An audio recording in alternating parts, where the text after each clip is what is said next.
नमस्कार दोस्तों। तो शुरू करते हैं आज के करंट अफेयर्स। 23 जुलाई 2020 के करंट अफेयर जो कि हिंदू न्यूज़पेपर में से लिए गए हैं। शुरू करने से पहले एक बार देख लेते हैं हम आज की इस वीडियो में क्या डिस्कस करेंगे। तो सबसे पहले हम पढ़ेंगे लोनार लेक के बारे में। तो आप लोगों ने कुछ दिनों पहले एक फोटो देखी होगी, सोशल मीडिया पर बहुत वायरल हो रही थी, जिसमें लेक का कलर पिंक हो गया था। तो ये वही लेक है, लोनार लेक। हम इसके बारे में पढ़ेंगे कि क्यों वो पिंक हो गया था। तो उसके बाद फिर हम पढ़ेंगे एंटी डिफेक्शन लॉ। ये आपको हमने कल भी पढ़ाया था और आज भी ये न्यूज में है। तो देखिए कितना इंपॉर्टेंट टॉपिक है, तो इसके बारे में पढ़ेंगे। और उसके बाद सीरो सर्वे क्या है, ये दिल्ली में हुआ है, तो ये जानना हमारे लिए जरूरी है। हर्ड इम्यूनिटी के बारे में पढ़ेंगे, इंडियन बुल फ्रॉग के बारे में पढ़ेंगे, उसके बाद एनजीटी के बारे में, और सबसे आखिर में मधुबनी पेंटिंग्स के बारे में। बीच में हम कुछ और टॉपिक भी डिस्कस करेंगे जो कि न्यूज़पेपर में थे। तो चलिए शुरू करते हैं फिर। सबसे पहले लोनार लेक से। तो लोनार लेक कहाँ पर है, सबसे पहले तो हमें ये देखेंगे। सबसे पहले न्यूज देख लेते हैं क्या थी आज के न्यूज़पेपर में। तो वहां लिखा था कि salt loving bacteria turn Lonar lake pink, कि वो बैक्टीरिया साल्ट लविंग था। सबसे पहले ये बात याद रखनी है, जिसने लोनार लेक को पिंक बना दिया। अब देख लेते हैं कि एग्जाम में क्या आ सकता है, एग्जाम में क्या पूछ सकते हैं हमारे से। तो सबसे पहले तो लोनार लेक की लोकेशन, ये बहुत इंपॉर्टेंट है कि लोनार लेक है कहाँ पर। तो लोनार लेक बुल्ढाना डिस्ट्रिक्ट में, महाराष्ट्र की। कहाँ पर है? Buldhana district of Maharashtra. अब बैक्टीरिया का नाम जो कि रिस्पॉन्सिबल था पिंक कलर के लिए, बैक्टीरिया का नाम है हेलो आर्किया और हेलोफिलिक आर्किया। तो याद रखिएगा, हेलो आर्किया और हेलोफिलिक आर्किया बैक्टीरिया का नाम था, जिसने लोनार लेक को पिंक बना दिया। अब इस बैक्टीरिया के बारे में थोड़ा सा पढ़ लेते हैं। So this is a bacteria culture which produces pink pigment. तो ये बैक्टीरिया पिंक पिगमेंट प्रोड्यूस करता है और फाउंड कहाँ होता है? In water saturated with salt. अब हमें यहाँ से क्या पता चलता है? सैचुरेटेड विद साल्ट मतलब कि लोनार लेक कैसा लेक होगा? तो एक साल्ट लेक है। अब यहाँ से हमें पता चल गया कि लोनार लेक एक साल्ट लेक है। तो याद रखिएगा, लोनार लेक साल्ट लेक है और ये बुल्ढाना डिस्ट्रिक्ट ऑफ महाराष्ट्र में है। अब देखते हैं कि ये स्टडी किसने की, हमें किसने बताया कि ये वाला बैक्टीरिया था।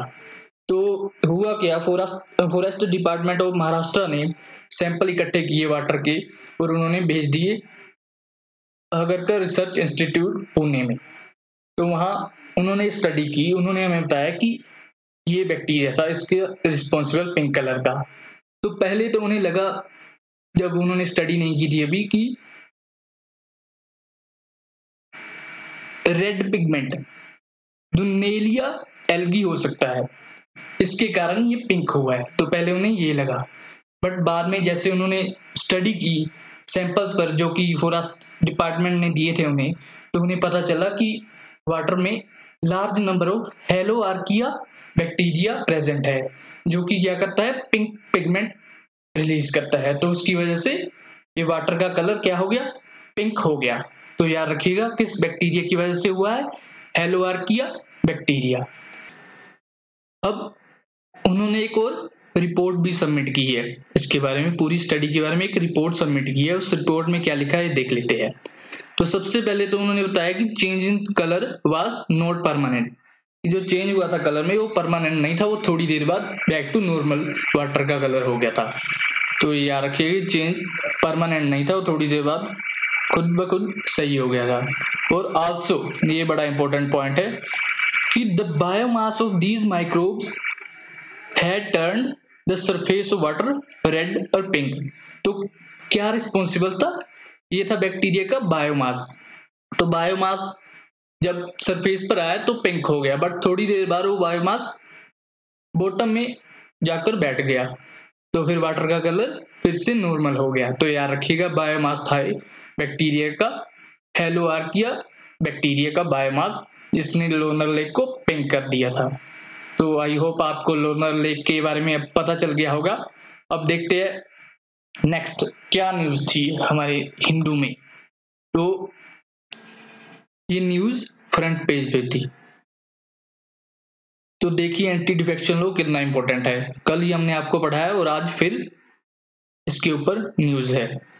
तो सबसे पहले ये क्या कह रहे थे, main point of the plea news क्या थी कि SC will hear today Rajasthan speaker's plea against HC order. जो high court, Rajasthan high court ने ऑर्डर दिए कि 24 तारीख तक अभी वो डिस्क्वालिफिकेशन पर फैसला नहीं ले सकते स्पीकर, उसके विरुद्ध में जाके सुप्रीम कोर्ट में चले गए राजस्थान के स्पीकर। वहां पर उन्होंने प्ली डाली है कि उन्होंने चैलेंज किया है एससी के ऑर्डर को मेनली। तो वो क्या कहते हैं इस प्ले में अपनी, वो कहते हैं कि HC intervention is premature because he is yet to decide issue of disqualification। तो हमने आपको क्या बताया था कल कि anti defection law, defection that decision of presiding officer is open to judicial review. वो ओपन है जुडिशियल रिव्यू के लिए, but only after he decided, only after he decided. तो यहाँ क्या कहा इन्होंने कि अभी हमने डिसाइड तो किया ही नहीं, अभी हमने सिर्फ नोटिस इश्यू किया है। तो आप अभी इंटरफेयर नहीं कर सकते, कोर्ट अभी इंटरफेयर नहीं कर सकता लेजिस्लेचर में। तो ये देखिए ये बड़ा इंपॉर्टेंट है एंटी डिफेक्शन। और उन्होंने बताया है कि किहोतो होलोन केस में specifically barred any judicial intervention prior to the decision making stage. तो उन्होंने इस केस का सहारा लिया है जो कि कल हमने आपको बताया था, किहोतो होलोन केस बड़ा इंपॉर्टेंट केस है, 1992 में हुआ था ये। तो इसमें पहली बार कोर्ट ने बोला था कि स्पीकर का decision open to judicial review है ऑन डिस्क्वालिफिकेशन। तो ध्यान रखिएगा कियोतो होलोन केस के बारे में, ये बड़ा इंपॉर्टेंट केस है। तो आगे चलते हैं, आगे न्यूज है अब अनमैन्ड एरियल व्हीकल के बारे में। इसके बारे में अनमैन्ड एरियल व्हीकल के बारे में, UAV के बारे में। तो मेनली एक न्यूज आई थी कि इंडिया और चाइना अनमैन्ड UAV यूज नहीं करेगी लद्दाख में, जहां पर अभी टसल चल रही है इंडिया और चाइना के बीच में, वहां UAV यूज नहीं करेगी इंडिया और चाइना। तो पढ़ लेते हैं अनमैन्ड एरियल व्हीकल क्या होता है। तो it's definition, simplest definition is aircraft without humans and guided autonomously by remote control. तो ऐसे एयरक्राफ्ट जिनमें ह्यूमन नहीं होते, बेसिकली उन्हें हम गाइड करते हैं लैंड से ही with the help of remote control. तो याद रखिएगा अनमैन्ड एयर व्हीकल। तो ये तो नाम से ही क्लियर हो जाता है कि अनमैन्ड लिखा है ऊपर कि इसमें मैन नहीं होगा, याद रखिएगा वुमेन भी नहीं होगी, इसमें इंसान ही नहीं होगा। तो अनमैन के चक्कर में कहीं वुमेन वाला धोखा मत खा जाना।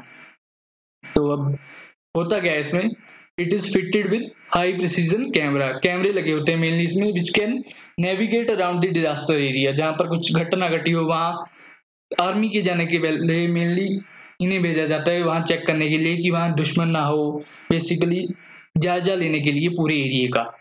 It can take pictures and allow crew members, जो रिमोट से कंट्रोल कर रहे होंगे उसे, to perform image and structural analysis. अब ये कहाँ कहाँ यूज हो सकता है, तो टारगेट एंड डिकोय में यूज हो सकता है। टारगेट को ढूंढने में वही यहाँ कहा गया है रिकॉनेसेंस में यूज किया जा सकता है, इसे कॉम्बैट में यूज किया जा सकता है, लॉजिस्टिक्स में यूज किया जा सकता है, रिसर्च और डेवलपमेंट में। तो इससे हम ऐसी ऐसी जगह पर भी, ऐसी जगह की इमेज भी ला सकते हैं जहां इंसान नहीं जा सकता, तो इसे रिसर्च में भी यूज किया जा सकता है। और इसे आखिर में सिविल और कमर्शियल यूज में भी लाया जा सकता है कई जगह पर। तो अब इससे डिलीवरी भी होने लग गई है, जैसे अमेजोन फ्लिपकार्ट वगैरह की डिलीवरी होती है ना, तो ये अनमैन्ड एरियल व्हीकल से भी होना चालू हो गई है फॉरेन कंट्रीज में। तो ये इंपॉर्टेंट चीज है हमारे फ्यूचर के लिए, तो इसलिए इसको बढ़ाना जरूरी था। अब देख लेते हैं इंडिया के पास, बेसिकली इंडियन आर्मी के पास कौन से UAVs है। तो सबसे पहले तो है लक्ष्य, ये हमारे DRDO ने तैयार किया है इसको, ये इंडियन आर्मी के पास है। उसके बाद है हेरोन, हार्पी, सर्चर। अब ये तीनों इजराइल ने तैयार की है, मैंने इजराइल ने हमें दी है, ये तीनों याद रखिएगा। और आखिर में है रुस्तम। रुस्तम भी एक यूएवी है, याद रखिएगा। ये सीधा एग्जाम में पूछ सकते हैं कि रुस्तम क्या है, तो वहाँ ऑप्शन में मूवी भी हो सकता है, मूवी टिक नहीं करना है। रुस्तम मूवी है ना अक्षय कुमार की, वो नहीं है। रुस्तम क्या है, यूएवी है, अनमैन्ड एरियल व्हीकल। ये भी इंडियन आर्मी के पास है और ये भी डीआरडीओ ने बनाया है। डीआरडीओ क्या है, defence research and development organisation. तो ध्यान रखिएगा अनमैन्ड एरियल व्हीकल के बारे में। अब पढ़ते हैं एक और टॉपिक, इंपॉर्टेंट टॉपिक के बारे में, सीरोलॉजिकल सर्वे। ये दिल्ली में हुआ सर्वे बेसिकली। इसमें कल न्यूज आई थी कि Delhi 24% population has produce antibody. तो इसको पढ़ने से पहले मैं आपको पहले एक और टॉपिक बढ़ाना चाहूंगा, उसके बाद इसको अच्छे से आप अंडरस्टैंड कर पाओगे। तो एक टॉपिक है जो हम पढ़ने जा रहे हैं, वो है हर्ड इम्यूनिटी। तो क्या है हर्ड इम्यूनिटी बेसिकली, ये आपको नाम से ही पता चल रहा है। हर्ड क्या होता है, हर्ड क्या होता है, हर्ड होता है झुंड, ग्रुप मेनली। तो हर्ड इम्यूनिटी क्या हो, when a large number of people are vaccinated against a disease. जब एक large number of people 70% for example एक कंट्री के लोगों को हम वैक्सीनेट कर देते हैं against the disease which low the chances of others being infected. For example अगर हमने 70% एक कंट्री के लोगों को इम्यूनेट कर दिया, तो होगा क्या उससे कि अगर मुझे कोरोना है सपोज, और मैं किसी पर्सन के कांटेक्ट में आता हूँ और हमने 70% को क्या कर रखा है, इम्यून कर रखा है, तो चांसेस है कि जिसके कांटेक्ट में आया है वो पहले से इम्यून हो चुका होगा, तो मैं उसे इन्फेक्ट नहीं कर पाऊंगा और हम ये ट्रांसफर नहीं हो पाएगा, आगे चैन नहीं बन पाएगी। तो इससे क्या होगा, it lower the chances of others being infected. तो कोरोना को हराने का यही तरीका है कि हर्ड इम्यूनिटी में जाएं, हम हर्ड को इम्यून करें। तो हर्ड इम्यूनिटी पहले तो हम कैसे प्राप्त कर सकते हैं हर्ड इम्यूनिटी, तो सबसे सिंपल तरीका तो है कि हम वैक्सीनेट कर दें लोगों को। हम जितने हमें लोग मिले, जितने ज्यादा से ज्यादा लोगों को वैक्सीनेट कर पाए उतना अच्छा है। बट अब कोरोना के केस में क्या है, हमारे पास वैक्सीन ही नहीं है। कोरोना के केस में क्या है, वैक्सीन ही नहीं है। तो एक और तरीका है जिससे हम हर्ड इम्यूनिटी बना सकते हैं।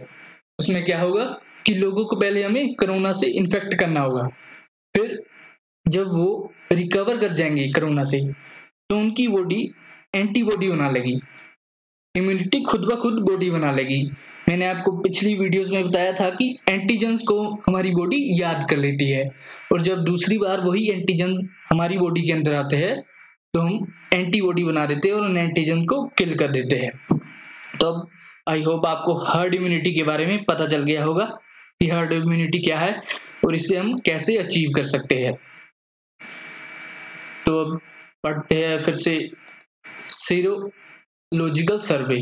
तो ये क्या था, ये दिल्ली में करवाया गया। पहले तो दिल्ली के हेल्थ मिनिस्टर सत्येंद्र जैन ने इसके बारे में जानकारी दी है हमें कि Delhi 24% population has produce antibodies. अब इससे क्या पता चला है हमें, दिल्ली की 24% जनता को कोरोना हो चुका है और वो ठीक हो चुके हैं, मतलब उनकी बॉडी अब एंटीजन को पहचान पा रही है, कोरोना के वो दोबारा नहीं होंगे। तब ये सर्वे होता कैसे है ये देख लेते हैं। तो क्या किया दिल्ली गवर्नमेंट ने, पहले ये पढ़ लेते हैं। तो दिल्ली गवर्नमेंट ने ब्लड सैंपल लिए रैंडम लोगों के जो कि डिफरेंट एज ग्रुप के थे, और डिफरेंट एरिया के थे। उन्होंने घर घर जाके उनके सैंपल लिए और बाद में लैब में टेस्ट की, क्योंकि लैब में एंटीबॉडी टेस्टिंग किट से उन्हें टेस्ट किया। अब अगर उनका रिजल्ट पॉजिटिव आ गया तो मतलब उन्हें पहले कोरोना हो चुका है और उन्होंने एंटीबॉडी डेवलप कर ली है कोरोना के विरुद्ध, मतलब उन्हें कोरोना हो चुका है और वो रिकवर कर चुके हैं, अब उन्हें कोरोना नहीं होगा। तो ये है सेरोलॉजिकल सर्वे, ये दिल्ली में करवाया गया। अब दिल्ली गवर्नमेंट ने बोला है कि हम हर मंथ में इसे करवाएंगे। बट सत्येंद्र जैन ने यह भी कहा है कि अभी हम हर्ड इम्यूनिटी के फेस में नहीं पहुंचे हैं, क्योंकि अभी सिर्फ 24% पॉपुलेशन ही एंटीबॉडी प्रोड्यूस कर पाई है। जब वो 40 से 70% के बीच में होगी तब शायद हम हर्ड इम्यूनिटी में पहुंच पाएंगे। तो आई होप आपको सेरोलॉजिकल सर्वे के बारे में समझ आ गया होगा। तो अब चलते हैं अगले टॉपिक के पास। तो अगला टॉपिक है एनजीटी। बड़ा ही इंपॉर्टेंट टॉपिक है, ये भी न्यूज में रहता ही है ज्यादातर। तो अब इसके बारे में पढ़ते हैं। तो एनजीटी क्या है बेसिकली, सबसे पहले उसकी फुल फॉर्म। एनजीटी की फुल फॉर्म है नेशनल ग्रीन ट्रिब्यूनल।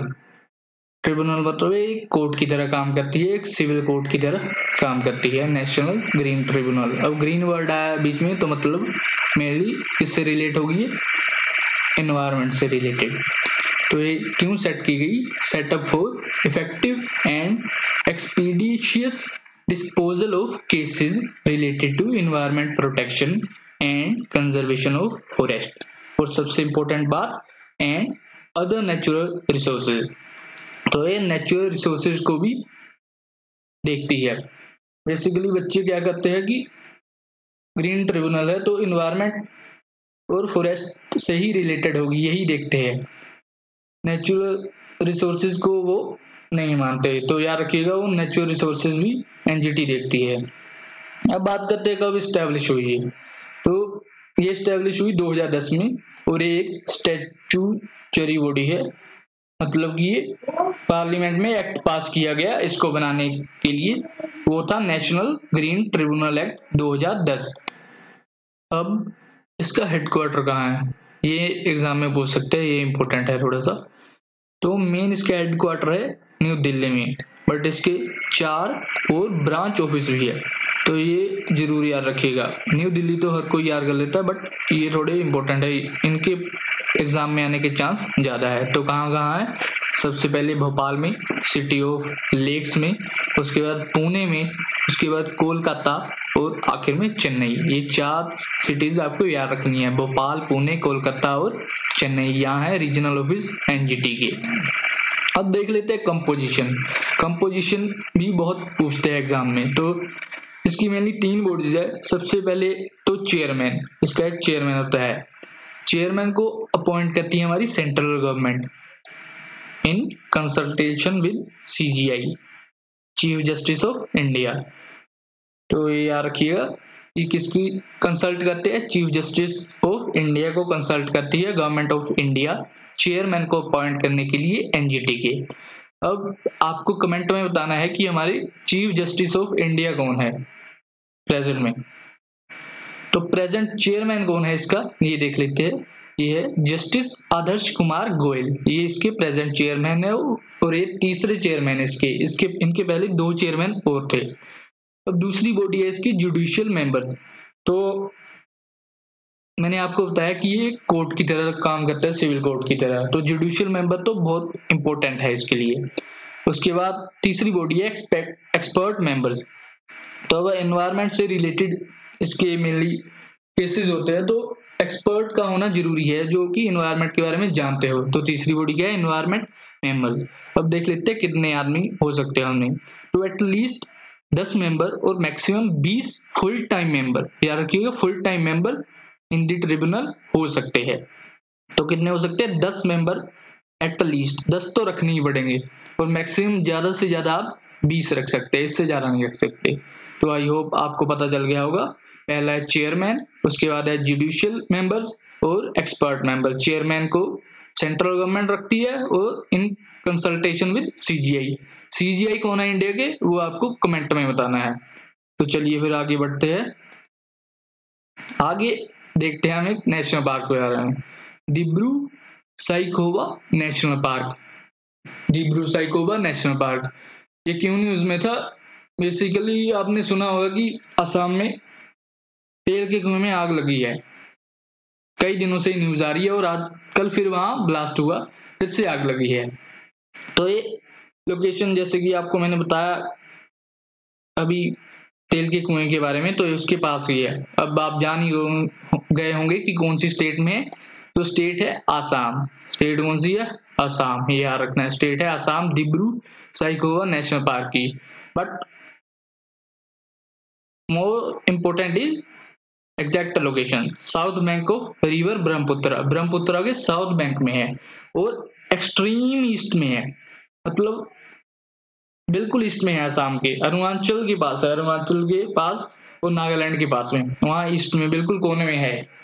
और एक और इम्पोर्टेंट बात इसके बारे में, एक बायोस्फीयर रिजर्व भी है, एक बायोस्फीयर रिजर्व भी है और एक रिवराइन आइलैंड है ये नेशनल पार्क। मतलब क्या है इसका, ये एक आइलैंड है और आइलैंड का है रिवर के अंदर आइलैंड है। तो मेनली ब्रह्मपुत्र बहुत ही वास्ट एक नदी है, तो उसमें आइलैंड्स है ज्यादातर। इंडिया का सबसे बड़ा रिवर आइलैंड भी ब्रह्मपुत्र नदी में है, तो वो उसका नाम है मझोली, नाम है उस आइलैंड का, वो भी ब्रह्मपुत्र नदी में, याद रखिएगा, ये भी एग्जाम में पूछ सकते हैं। तो आगे चलते हैं, अब आगे छोटी सी खबर थी एक साहिल सेठ के बारे में। साहिल सेठ कौन है, ये प्रेजेंटली डिप्टी कमिश्नर है मुंबई कस्टम्स के और 2011 IRS ऑफिसर है। तो याद रखिएगा, अभी ये डिप्टी कमिश्नर है मुंबई कस्टम में। तो इन्हें क्या बना दिया गया है, made honorary adviser for BRICS chamber of commerce. अब आपको पता है ब्रिक्स में कौन कौन सी कंट्रीज है, ब्रिक्स क्या है, तो यहाँ पर 5 कंट्रीज है, B से ब्राजील, R से रशिया, I से इंडिया, C से चाइना और S से साउथ अफ्रीका। याद रखिएगा ब्रिक्स में कौन कौन सी कंट्री है, B से ब्राजील, R से रशिया, I से इंडिया, C से चाइना और S से साउथ अफ्रीका। तो इन्हें ऑनररी एडवाइजर बना दिया गया है ब्रिक्स चैम्बर ऑफ कॉमर्स का। तो कितने साल के लिए बने हैं, और 3 साल के लिए, 2020 से 2023 के लिए बने हैं साहिल सेठ, जो कि अभी कमिश्नर है बॉम्बे में, मुंबई कस्टम्स में कमिश्नर है और ये 2011 बैच के IRS ऑफिसर है। तो आगे बढ़ते हैं, बगजन ऑयल फील्ड। तो अभी मैंने आपको नेशनल पार्क के बारे में बताया था, एक डिब्रू साइखोवा नेशनल पार्क, और अब पढ़ेंगे बगजन ऑयल फील्ड। अभी मैंने बताया था कि असम में ऑयल के कुएं में आग लगी है, तो यही इसी ऑयल फील्ड में लगी है। अब इसकी लोकेशन पूछी जा सकती है एग्जाम में, तो उसके बारे में देख लेते हैं हम। तो ये है तिनसुकिया डिस्ट्रिक्ट है असम में, उसके अंदर ये पड़ता है बगजन ऑयल फील्ड, और नियर किसके है, डिब्रू साइखोवा नेशनल पार्क। याद रखिएगा इसके पास में कौन है, डिब्रू साइखोवा नेशनल पार्क इसके बगजन ऑयल फील्ड के पास में है। और ये कौन सी डिस्ट्रिक्ट में, तिनसुकिया डिस्ट्रिक्ट है असम में, असम के एक्सट्रीम ईस्ट में जाके ये डिस्ट्रिक्ट है। और इसे ऑपरेट कौन करता है, इस ऑयल फील्ड को इसे ऑपरेट करती है हमारी ऑयल इंडिया लिमिटेड। तो पढ़ लेते हैं, काजीरंगा नेशनल पार्क में असम में गए ही है, तो थोड़ा सा और घूम लेते हैं असम में। तो काजीरंगा नेशनल पार्क कहाँ है, असम में है, बट ये एग्जाम में नहीं पूछते कि काजीरंगा नेशनल पार्क कहाँ है, बट एग्जैक्ट लोकेशन पूछ सकते हैं उसकी, एग्जैक्ट लोकेशन यानी कि डिस्ट्रिक्ट कौन सी है। तो 2 डिस्ट्रिक्ट में मेनली पड़ता है, एक तो है गोलाघाट और एक है नागौन डिस्ट्रिक्ट। ये असम में 2 डिस्ट्रिक्ट है, इनमें काजीरंगा नेशनल पार्क पड़ता है। और फेमस किस लिए काजीरंगा नेशनल पार्क, ये फेमस है वन हॉर्न राइनोस के लिए, वन हॉर्न राइनोस के लिए फेमस है बहुत ही। और सबसे इंपॉर्टेंट बात, ये यूनेस्को वर्ल्ड हेरिटेज साइट है, इसे डिक्लेयर किया था 1985 में यूनेस्को ने वर्ल्ड हेरिटेज साइट। तो ये बहुत ही इंपॉर्टेंट पॉइंट है इसके बारे में, काजीरंगा नेशनल पार्क में याद रखिएगा कि ये यूनेस्को वर्ल्ड हेरिटेज साइट है। अब बढ़ते हैं आगे, अगला टॉपिक देखते हैं क्या है हमारा अगला टॉपिक। तो अगला टॉपिक है इंडियन बुल फ्रॉग। ये इंपॉर्टेंट टॉपिक है, थोड़ा सा इसे ध्यान से पढ़िएगा। इंडियन बुल फ्रॉग, तो सबसे पहले तो इसका साइंटिफिक नेम क्या है इसका, ये एग्जाम में ज्यादातर यही पूछते हैं, साइंटिफिक नेम क्या है। होप्लोबेट्राजुस, होप्लोबेट्राजुस टिग्रिनिस, होप्लोबेट्राजुस टिग्रिनिस, तो ये इसका साइंटिफिक नेम है इंडियन बुल फ्रॉग का। और एक और इम्पोर्टेंट चीज जो एग्जाम में हमेशा पूछी जाती है, IUCN स्टेटस। IUCN स्टेटस क्या है इसका, लीस्ट कंसर्न है, तो मतलब बहुत आबादी है, अभी इसकी टेंशन लेने की जरूरत नहीं है हमें, तो अभी सही चल रहा है सब कुछ इसके बारे में। वो इम्पोर्टेंट फैक्ट इसके बारे में, ये लार्जेस्ट फ्रॉग है इंडियन सब कॉन्टिनेंट को। तो हमारे इंडिया में लार्जेस्ट फ्रॉग कौन सा है? Indian bulldog. और एक कैनिबलिस्टिक इन नेचर है, मतलब ये अपनी ही प्रजाति को खा सकता है, अपने जैसे को भी खा लेता है। तो इसलिए ये थोड़ा सा खतरनाक भी है, ये नेटिव स्पीसीज के लिए हमारी खतरनाक भी है इंडिया की, क्योंकि जो इसके बच्चे होते हैं जब वो दूसरी स्पीशीज फ्रॉग की, उनके बच्चों के साथ जब वो बड़े होते हैं तो इनके बच्चे उनको खा जाते हैं। तो मेनली ये अपना साम्राज्य बढ़ा रहे हैं इंडिया में। अब बात करते हैं इसके कलर के बारे में। इसका कलर होता है ओलिव ग्रीन कलर का होता है, बट ड्यूरिंग मेटिंग टाइम में male turns into yellow colour. ऐसा हो जाता है भाई साहब, हमारे येलो हो जाते हैं पूरे अच्छे से। तो मेटिंग टाइम में इसका कलर क्या बन जाता है? येलो कलर हो जाता है। और अभी कहाँ मिलता है वर्ल्ड में? ये साउथ ईस्ट एशिया में मिलता है।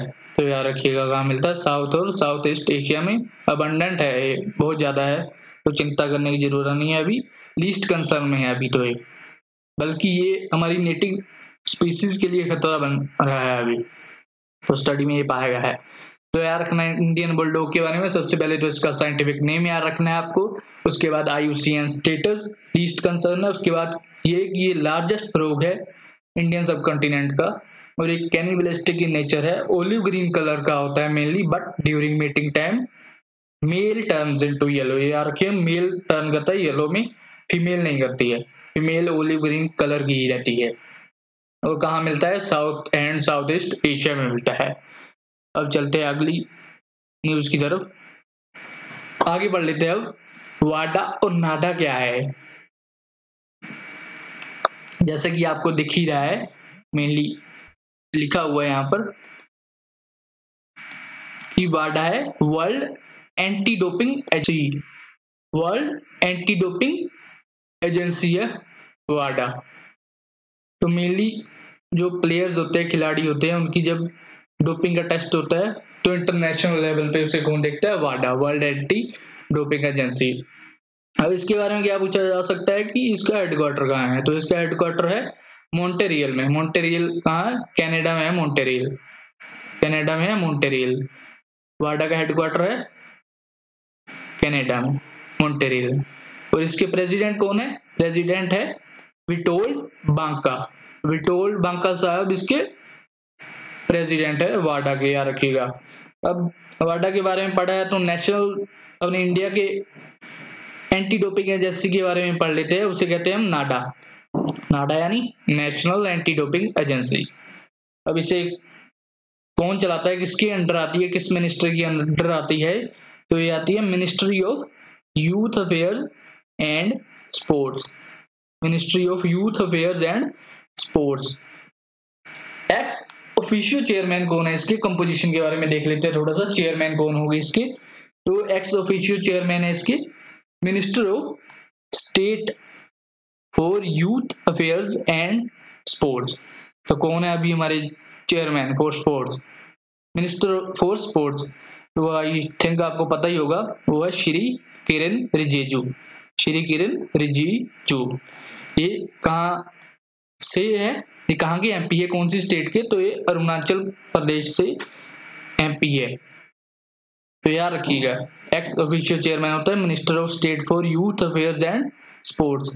एक्स ऑफिशियो का मतलब क्या होता है? मतलब कि ये पोस्ट अपने आप भरती रहेगी, मतलब हमें अपॉइंट नहीं करना पड़ेगा किसी के लिए। जैसे ही कोई मिनिस्टर बना स्टेट का तो वो इसका चेयरमैन बन जाएगा, अभी 5 साल बाद कोई और बन जाएगा तो वो इसका चेयरमैन बन जाएगा।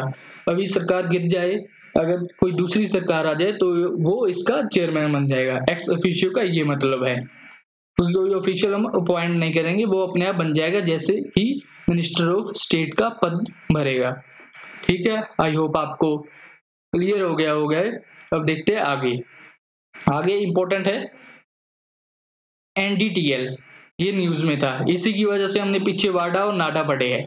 न्यूज क्या थी कि NDTL suspension extended for 6 month, 6 महीने के लिए इसका सस्पेंशन बढ़ा दिया गया। किसने बढ़ाया है? वाडा ने। अब क्यों बढ़ाया है?